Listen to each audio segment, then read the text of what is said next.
আমার শরীরটা না বেশি ভালো না।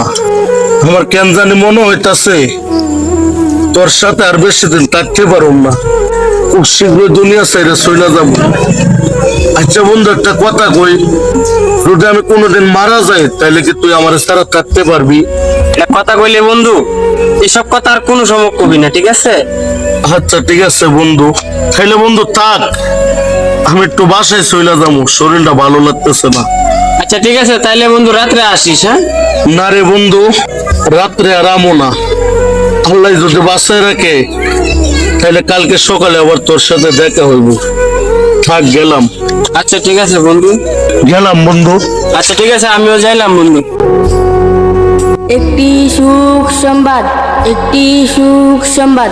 পুগলা কাফারা গ্রাম নিবাসী, পুগলা কাফারা গ্রাম নিবাসী মোহাম্মদ জান্নাত খান আজ রাত 4টা বাজে ইন্তিকাল ফরমায়েছেন। ইন্না লিল্লাহি ওয়া ইন্না ইলাইহি রাজিউন।